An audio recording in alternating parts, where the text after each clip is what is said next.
Welcome to episode 3 of the Same 60 podcast. I'm Jeffrey, JGB146 Blake, I'm Seagrove. and we're ready to go. So, Seagrove, how are you doing? How was your weekend? Good weekend. No more volleyball, so I played at a league challenge on Saturday. This was the Okay. first time I've ever been where there were more juniors than masters. I brought my sons and a bunch of their friends, so there were like 7 juniors there.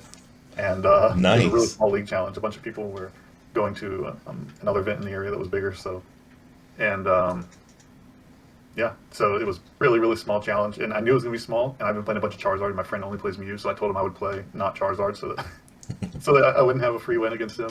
And ended up dead drawing. And So what did you play then? I played Turbo Lost Box. Okay. And I went 2-1 and got second. So All right. it was probably, that may have been the easiest challenge I've ever been to in my life, and I got second. So Well, but not playing the deck that you've been playing is a handicap for anyone, for sure. and I was going to play Dialga for fun, but I left it, and I didn't realize it until I got there. Oh, I hate So I was that. like, well, what do I have? So I had Turbo Lost Box, and so that's what I played. Yeah. I hadn't played it since I took it to a cup a couple months ago now, and didn't do well with it then. Yeah, it's one of the decks I'm the worst at in Standard, I think. So Well, that'll do it. yeah, Getting I'll second play with that one game. getting second with one of your worst decks is Yeah, but actually. I mean, small challenge. yeah. So, how many masters were there then? Oh, we don't need to talk about that. You're like there were 4. Yeah, so No, that's fine. That's fine. yeah, Well, once I got second in this quarter, there were like 5, or no, last quarter there were like 5, and Nate and I got to the final table, like the third round. We were the 2 undefeateds, and we just ID'd, yeah. and he won it, and I got second because that's how things go. At my first challenge of the year, there were 32 masters, Yeah, and I got top 4, and so I got fewer points for that than for this. And but Yeah, it it was was the same. like- I just had one game where I drew bad, and that was it. But how's your yeah, I'm sons actually do? at 6. I'm at 6 now. You reached your limit, so now it's you got to do good, or it doesn't matter. Right. I have 2 top 4s, 2 firsts, and 2 seconds. Yeah, I think I'm somewhere around that too. Hmm. I know I have to get second place or better to make it count at all. Yeah. But my younger son won the challenge. It was the first one he's won. Nice. He was always there. So, but he beat he had a hard strength of schedule as well in the challenge. So that was really cool. And yeah, it was a lot of fun. And all the kids, some of the kids, that was their first tournament ever, and they loved it. So, how was your weekend? Uh, Pretty good. Pretty uneventful in terms of Pokemon. The only things I did, I went to my league and to the kind of sister store league, which was nice in that I had. So I've been like hardcore collecting the Prize Pack Series 3 energies, the hollow ones, Oh yeah, they're cool. and to the point that I'm like any other like hollow foil energies, I'm just like whatever. So I have some that I just been like holding and saving. Well, did I tell you about the guy at the pre-release a couple weeks ago that just like gave me stuff? Yeah. Yeah, so he at the cup I was running last weekend told me he was going to give me an alt art Iron Hands just like because, and I'm like, all right, cool. And then when I got there, he was there when I got there for league, and he was like, dude, I'm so sorry, but I could not find it. I don't know where that extra one went. He saw the last episode and he was like, "This dude doesn't know my name." Probably, I still don't know his name. But we didn't even get to play though because he left like right. He finished the game he was playing, and then he took off. But while he was finishing his game, he busted out his trade binder, and he was just like, "Is there anything you want in here?" I'm like, "Well, I'm kind of interested in an Iron Valent and the regular Iron Hands that's in here." And I also had just seen on Twitter a post someone had built a Iron Valiant Kofa Grigas deck, and I'm like, I had played one game with it where I beat Mew Max, and I was like, "Hey, that was kind of fun." So he had one of those to spare too. So I was just like, well, I'm kind of interested in these 3 things. And he's like, take them. And then I was like, okay, you're making a face. Yeah. How does that beat Mew Max? I have no earthly idea how I won, but I You did. played Drapion? No, there was no. Like I say, I don't. It was. All right. Was it DTE Mew at least? No. Dude, that makes no sense. But Well, so I know I got one of them. One of the Mews was a 2-hit KO, okay. and then I think How that is it a 2-hit KO though? Don't you do 110 damage? no, because you can attack with Valiant too. Because it's psychic Okay, energy, okay. and it's like full of Zaytus and stuff. So it's like you can attack with whatever seems best. So I think the pattern was I took a KO a Mew VMAX, Hmm.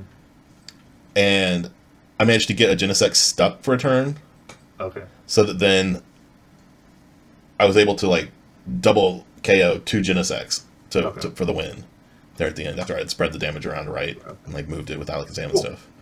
So it was fun. I don't have much faith in the deck. I haven't even loaded it onto like live to test. Um, Oh, you played it at a. yeah, no, this is like IRL in the league session at my Okay, store. okay. Did you remember that you can't use Iron Valiant's ability on things that have the? The Fusion Strike Energy, yeah. Yeah. Okay. What do you think I am? Some kind of noob? I just don't see how that beats me. But I don't know. I mean, so I'm playing Iron Valiant a lot right now, right? And you is just tough. oh But no, I had coaching with the 8-year-old that I coach right now, and he's still on Mew. And one of the decks I played against him, we ended up playing 2 games because I was like walking him through stuff slow and making him really think about his sequencing and his decision making. So we played 2 games. One of them was with the Iron Valiant entei list that I think you've been kicking around too, and the other one was with Cloth, and he decimated entei, but I got him with Cloth.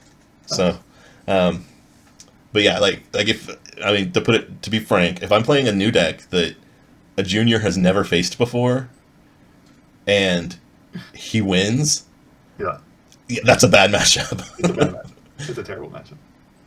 I mean, not to take away any credit from Lincoln because he's pretty talented. He can go toe to toe with the other big name junior in our area that I'm going to talk about a little later, who is I think 3rd in the world right now, or at least in the U.S., North America. That's awesome. But yeah, so backing up a few steps, while John Doe was playing out the last game that he was able to stay for, I'm looking through his binder. I select an Iron Hands, an Iron Valiant, and a Kofi Grigas, and he's just like, "Yeah, take them." And I'm like, "Okay, cool. Are you sure?" Oh no, and a Golden Go. Bro, you just All 4 of got- those, right? Just done it. Yeah. But then I was like, "Hey, you're trying to get like hollow energies, right?" And he's like, "Yeah." And I'm like, "Okay, we can make this equitable." I just like unload all of the extra stuff that I had from 151, and from like I have like at least 14 fighting energies. So any extra I get now, I'm like, okay, that's trade bait to like get into something else. Yeah. So I gave him like some fighting and then like some 151, and I actually did the math in my head, and it made the trade even. So that was cool. Yeah. So last week neither one of us really had much to talk about as far as new experiences with decks.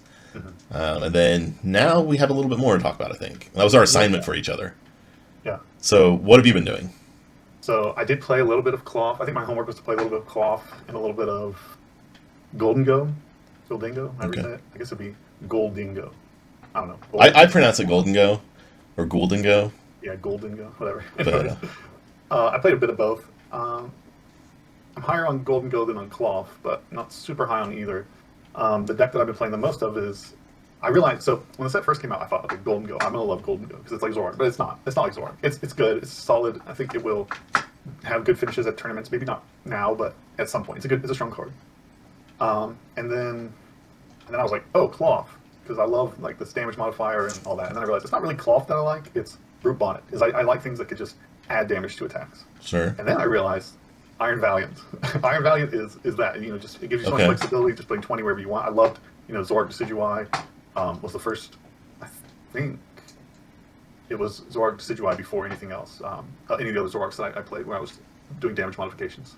And anyways, so that's what I've been playing a lot of Iron Valiant. I haven't gotten to, I've been doing it with Entei. I'm interested in Lost Box on the meta forecast. William Acevedo was talking about that. He was talking about pairing it with Cramorant. So I'm interested in that possibly, but we'll see. We'll see where that ends up going. I haven't put time into it. I think I'm going to go Entei this weekend, and then after that, see about some other variants. But I want to get as much time as I can on a deck before a cup this weekend. I have a cup that's in Georgia. There's one in Georgia and one in North Carolina. The Georgia one's about an hour closer for me. That's interesting. The one in North Carolina is going to be 1K, and it's going to be like, it already has, I think, 60 people registered. So you're like, let's go to the smaller one. That'll be easier. Yeah, I'm gonna go. It's just I was gonna go anyways because it's closer, but now I'm and I already signed up for it when they announced the North Carolina one was gonna be a 1K, and then I was like, well, kind of glad because it's just going to be so much smaller. Yeah. But Georgia is a Lost Box area. That like Northern Georgia loves Lost Box. I've been down there twice for events, and it's been the second time I went. I think I played one deck that wasn't Lost Box, and the Oh, first wow. time I think I played 2 decks that weren't Lost Box out of 5 rounds. And this one, the second one was, I think I played 5 rounds. Again, it was 4 Lost Box and 1 Arceus. So it's very heavy Lost Box there. So I think Entei Iron Valiant will do pretty well. Yeah. Yeah. Well, cool. I know I've been messing around with the entei Iron Valiant list as well, and we separately came to like honoring the podcast name. I think we like separately came to lists that are within a card of each other. I didn't make mine. I just copied. I didn't make mine either. Okay. I copied something that was further away from what you're running, Okay. and then edited it a little bit and ended up closer to what you found. Are there any changes that you're wanting to make to yours? Yeah, there's a few I'm thinking about.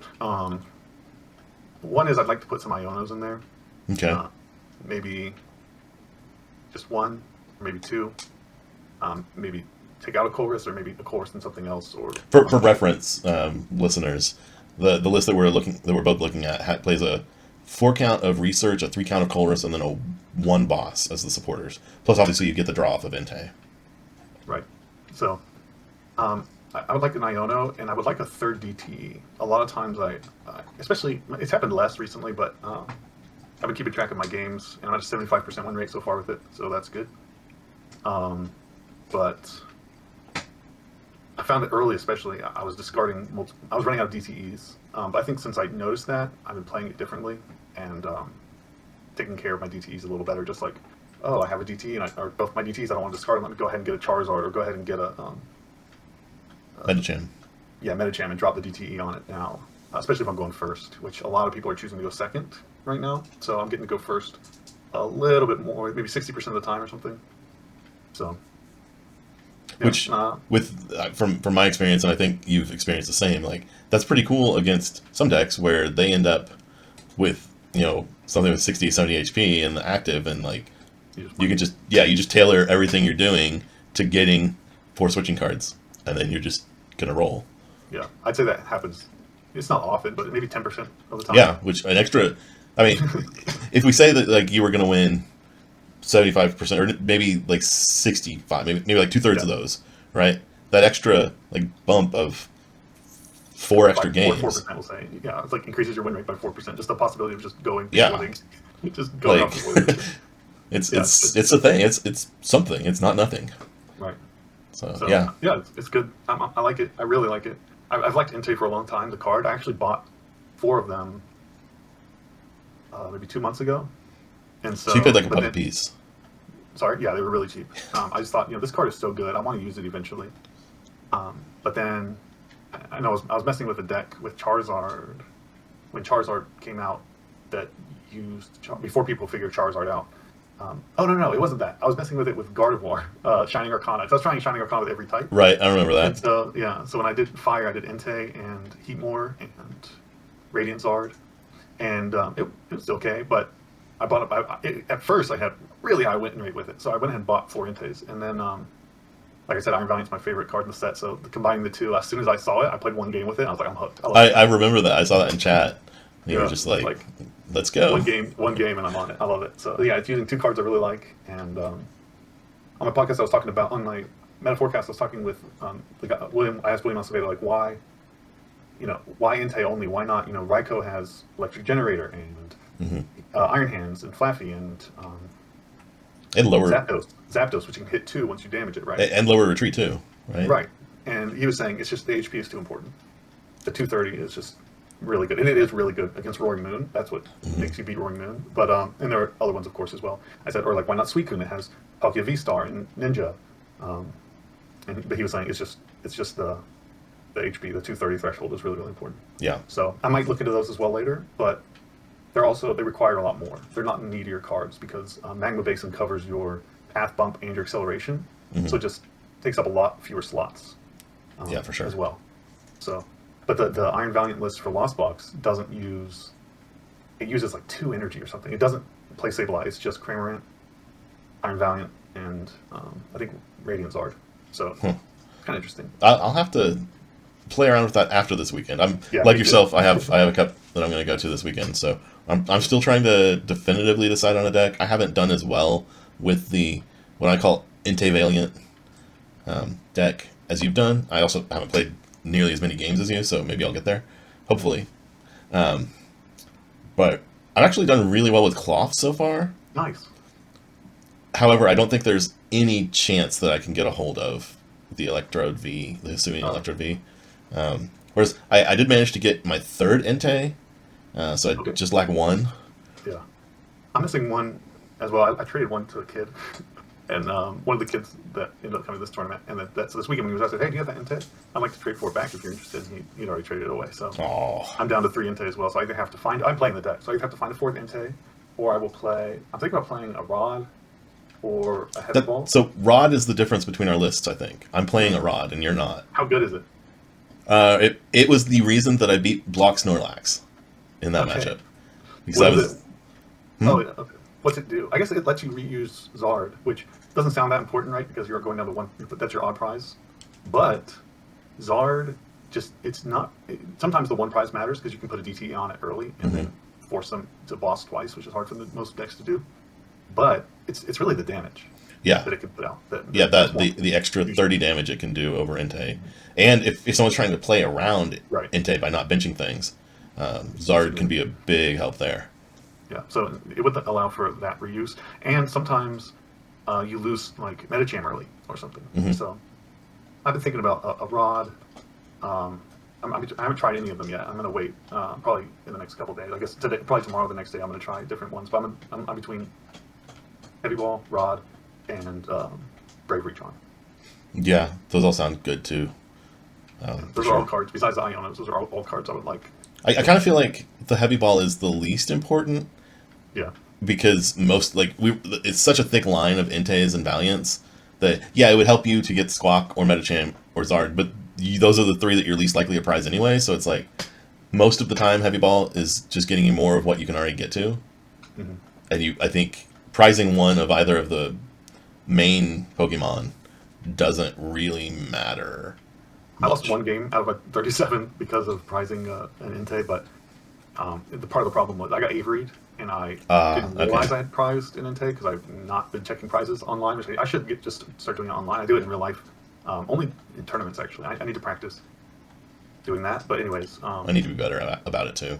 yeah, it's just laziness really on my part. But um, yeah, I got Averied, and so I discarded. I was between. I knew I was getting rid of one Entei, and then I was he counter captured my Squawk and then Averied, and I was trying to decide. I ended up going with double Entei because I had 3 Entei down, I think. No, I had two. I don't remember. But I discarded an Entei when I shouldn't have. I should have kept. Mm. I think it was one Entei, one Valiant. That's what I discarded. But I should have kept both Entei because my last one was prized. And it was my last prize. So I lost because I ran out of attackers. Mm. Because I discarded one early, Yeah. Well, unintentionally. and Rod can definitely help with that. Yeah. It's much rarer. I mean, it's rare to run out of attackers anyway, but yeah, I've definitely recycled the Zard some. I've just recycled energy at some points too. That was in the Snorlax game. That's what it was. Was I just put? Well, I guess it was. I put 2 energy and a Pokemon back, just to have something because in order to get to my switching cards, I had 3 out of my last 5 cards were switching cards that I needed to be able to like force game onto the lax. So I played Colress, got all 5 of those cards, discarded or lost zone to the 2, and then obviously my deck was empty and I had to be able to last the turns. So enter Super Rod, and that Yeah. gave me the turns I needed to then be able to attack the next 3 turns, Mhm. and then it was just like knockout, knockout, knockout, and I, it was I done. think that should be a pretty good matchup overall for you. Yeah, But so I'm not sure which way to play it, which way is best. Whether it's better to just try to focus on slow and easy attacking with Entei and mixing in Zard as often as possible, or if it's better to fill your board with Valiants and then to use up your switching cards. Because it's kind of like each Valiant gets you 40 damage because they're increasing your Entei's attacks as well. right, I think you probably just drop all your Valiants or 3 of them. I don't know for sure. That's my instinct. You have 12 switching cards, right? So 14. The 14, jet energies. yeah, yeah. So it seems like that's the play. I mean, it worked out because that's basically what it did. Because I was trying to. Sorry, go ahead. I was trying to yoga. They had a Mimikyu in the active at one point, and I was trying to yoga loop it, but I didn't quite get there. Yeah. What did you say you cut? What's the difference of mine and yours? You have the rod, but what do you not have? I only have one Techno Radar. Oh, that's right. That's right. And for listeners out there, if you want to see the whole list that I'm talking about, I'm going to put it onto my channel. I'm going to do a deck profile on it by the end of the week, so you can see it there. I'm also going to cover Cloth and at least one other deck. I want to get some content out there about everything I can as fast as I can before this weekend. Although I know most of the people playing probably already have a clear idea of what they're taking to LAIC. I just still feel like even as like someone that's going to tune in, having a familiarity with the decks that may be seen is probably a good thing. So I'll have all of that out as soon as I can, provided my power doesn't go out when I'm in the middle of recording. That's what happened this weekend. I was in the middle of recording the commentary for the League Cup that I held a week and a half ago, because we recorded it and I was going to do commentary over it, and I had like spliced together all the Swiss rounds that we captured. We were missing one, and I'm like halfway through the full video that I'm reviewing, and my power just goes out. So I had to redo that, which like doesn't seem like a lot, but we were in a time crunch because I needed to get somewhere at noon to trade some cards, and so it like ended up that 30-minute difference was the difference between me releasing this video on Saturday or on whatever today is, Tuesday. By the way, we're recording Tuesday this week. I was tired yesterday. So. Yeah, well, I mean, we've been releasing these like Friday. I'm gonna try to get this out a little early too because of LASC. But all right. Okay, so the next thing that I want to talk about is another thing that happened this weekend was I had a little chat with the guy's name is, I believe, Johnson Bailey, the father of William Bailey. And William is the junior that I was talking to you about. He's pretty much a lock for getting travel award for the next quarter. Because he's, like I said, he's at least third in North America. I'm gonna look it up. All right, you look it up. But so what I was chatting with him about, he was talking to me about the deck that they were going to play, and second, okay, even better. That's right. He actually got to first at one point, and then like he didn't make a top 8 at Sacramento, I think, or maybe it was at Toronto. One of them he didn't top 8. So I was talking to William's dad about some of their process for selecting decks and how they decide what to play and what they go through. And I mean, hey, I don't have the kind of time that they do, that they're able to put into the game, which is like, it's amazing how much they can do. But one of the things that part of their process is to just sit and deal out hands. And they do a minimum of 50 hands that they go through and do turn 1 and pretend like they're not disrupted or knocked out in any way and play turn 2. And they track how many times they achieve their setup by turn 2. And how many times they achieve like a strong workable position by the end of turn 1. And he said that if their deck doesn't at least give them a 75% chance of achieving that setup, they move on to a different, like they scrap the deck. Maybe it was 70%. But he said that specifically for their meta, the junior meta, because it has, you know, a smaller range of decks that they really care about. He values that, just the consistency of setup, more than win rate.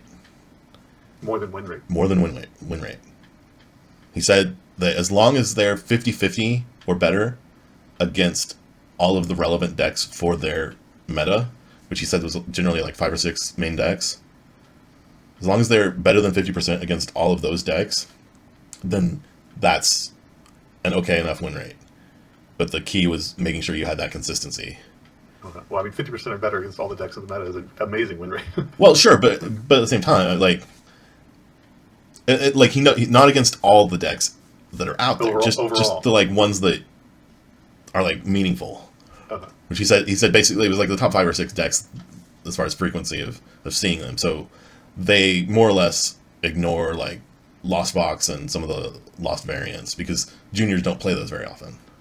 So having a less than ideal matchup there doesn't really matter. An interesting question my wife posed to me a while ago when I was sometimes I'll just talk about stuff that I know that she is not that interested in, but I just need to say things out loud. Sure. It's like rubber ducking, you know what I mean?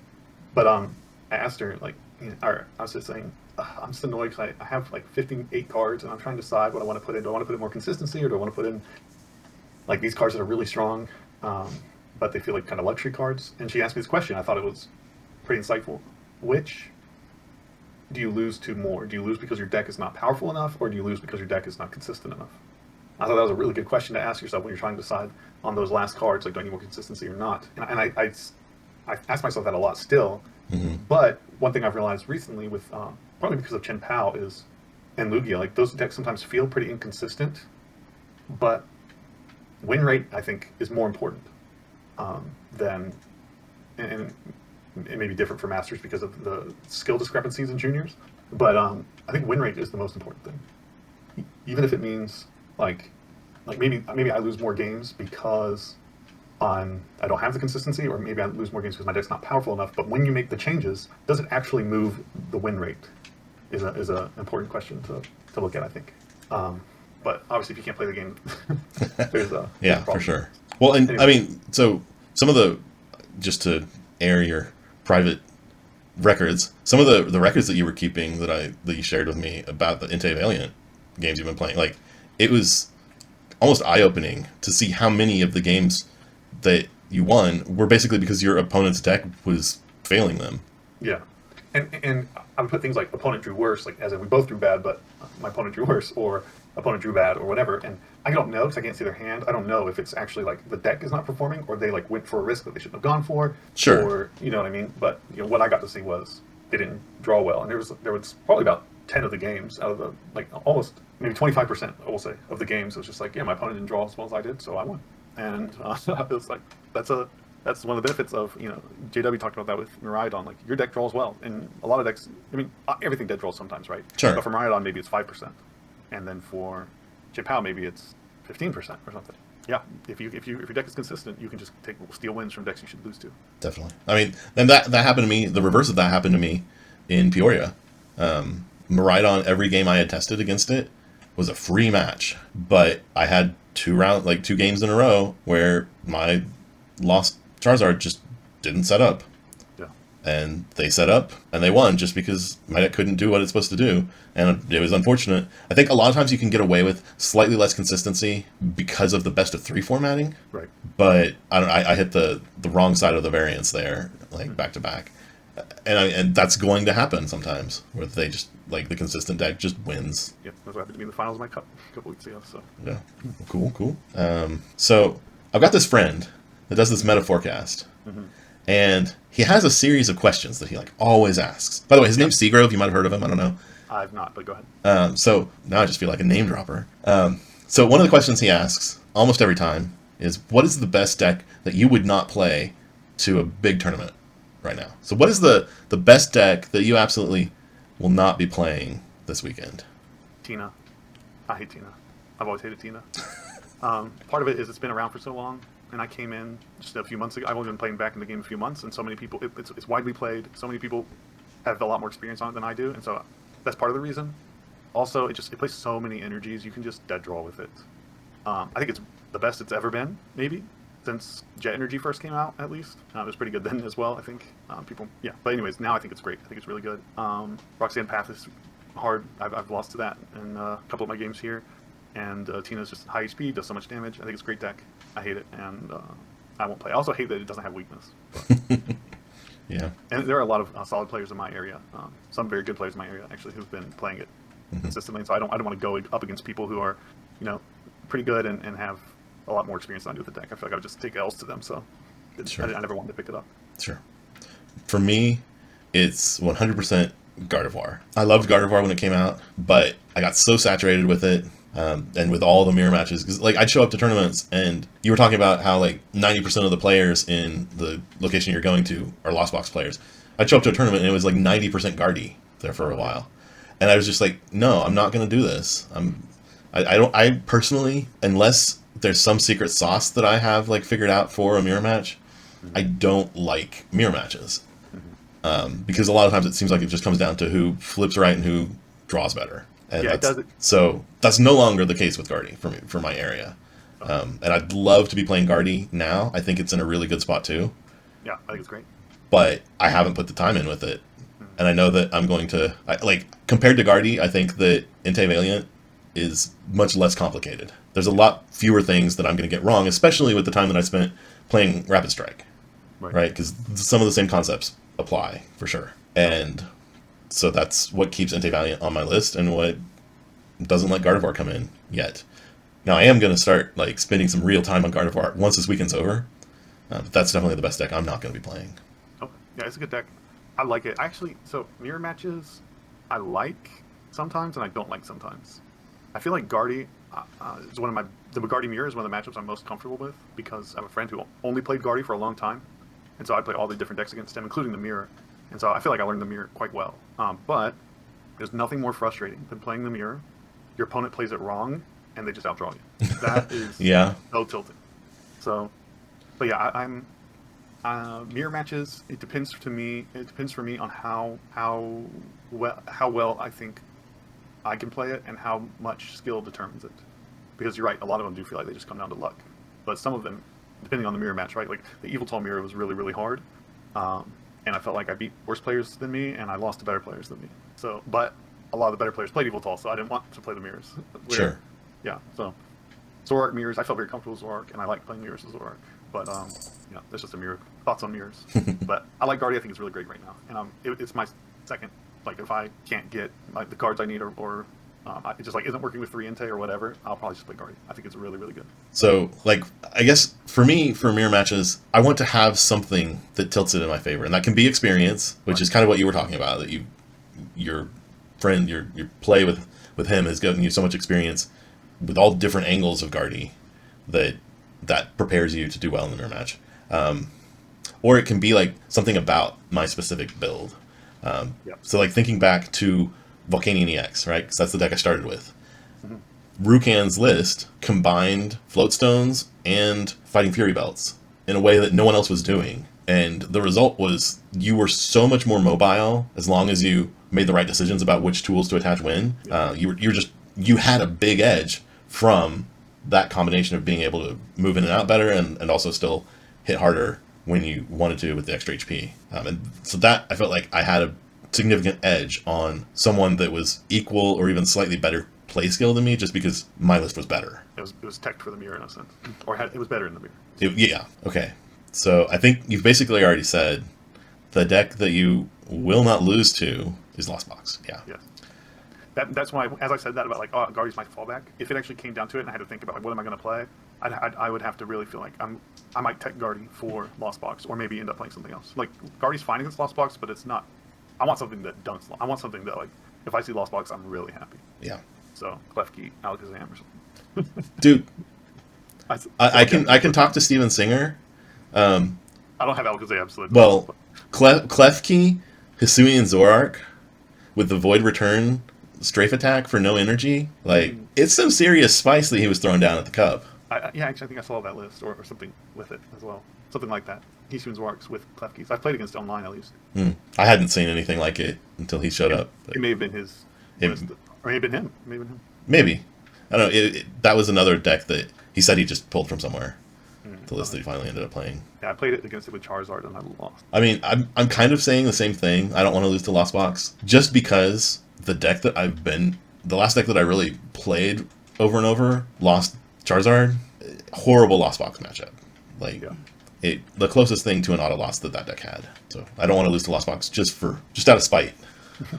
Throw it at Jirachi and run it back. Yeah, that's an idea. All right. So, is there anything else that you want to talk about this week? Not really. I'm ready for the rank these 5 Pokemon. Yeah, I thought I saw it in your eye that you were ready to put me through the pain. Yeah. All right. Well, you ready? Take the reins. Let's go. All right, so you're going to rank these 5 Pokemon. I'll give them to you one at a time and without knowing what comes next. Okay? So your first Pokemon is Pidgeot. I'm going to go 4. I'm not a big Pidgeot fan. Bird is not the word. What's funny, like, I love the ability, Quick Search. Like, awesome. I love it. But as a Pokemon as a whole, like, it's just not there. I think it's because I started with Pokemon Go, so Okay. like that was the most common Pokemon, and like I got so sick of those birds. Oh yeah, yeah, yeah. Growing up on Red, Pidgeot was fire. But I think you're gonna. I think. Well, I won't tell you that. I'll tell you that after. But we'll see. Okay. Okay, Next is Dunsparce. Dunsparce. Dunsparce inspires so many people, and like I'm hesitant to already say number five, but Dunsparce does nothing for me emotionally, creatively, Right. as a person. Like I want to say five, but I'm scared that you're gonna come up with a Pokemon that I like hate, as opposed to one that I'm just like, well, the Dunsparce was kind of funny, so I guess just for that reason, I'm gonna go ahead and say three. Okay. Over the Pidgeot. I see how it is. All I right. mean, I certainly wouldn't have put it above Pidgeot. Right, right, right. That's the whole point. Okay. Next is Goldengo. I'll go two. Okay. Okay. If I end up playing that at a cup this weekend and I win it, then maybe I should have said one, but Yeah. I'll go two. All right. Next is Blastoise. You have 1 and 5 left. Going into Blastoise. Oh, I mean, I like Blastoise more than every other Pokemon we've like listed, so I have to say one. Okay. But you better not say one of the two Pokemon I'm thinking of right now. We'll see. Then by default, your number 5 is Rayquaza. I mean, I'm okay with that. Like, Oh. I would put Ray. On that list. I would probably like if I had the list to actually move around. I'd probably put Ray in either second or third. Okay. But I, I don't feel painful. Like it doesn't feel painful to say five either. Rayquaza is a favorite around here. I have a bunch of. It's like a Carolina special. So many people in the Carolinas loved Mega Ray when it was a thing. We got Rayquaza tattoos out here. Rayquaza GX got top 8 at Worlds from a Carolinian, so it's Rayquaza is a fan favorite in the area. So, but I'm glad it doesn't hurt you as much. I mean, it's a favorite amongst several of the people in my area too. But It's for definitely top me, 10 most popular of all time. well, yeah, exactly. So it's favorite amongst everyone everywhere. But Right. for me personally, like I don't know, it's just yeah, it's a big long flying snake Yeah.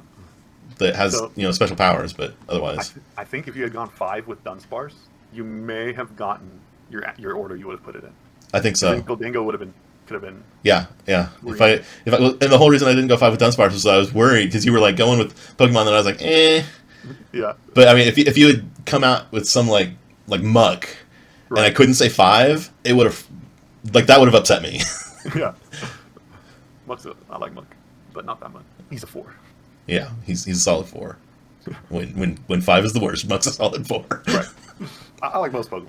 Yeah, Actually, same. I don't actually like Goldingo as a Pokemon, but Well, as a Pokemon, I don't super like him either, but I feel like he's unique, yeah, he is unique. so that gives him some bonus points. And I do like the deck if I can. Yeah, and that's sort of how I've known him. Right, is only via the cards. So. Yeah. Well, he was a monster in VGC for a while.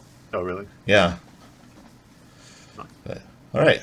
Well, that's that. For anyone out there that loves Rayquaza, I'm sorry. But other than that, I think we're ready to wrap up this week. This has been Jeffrey, JGB146 Blake. And Seagrove, thanks for watching.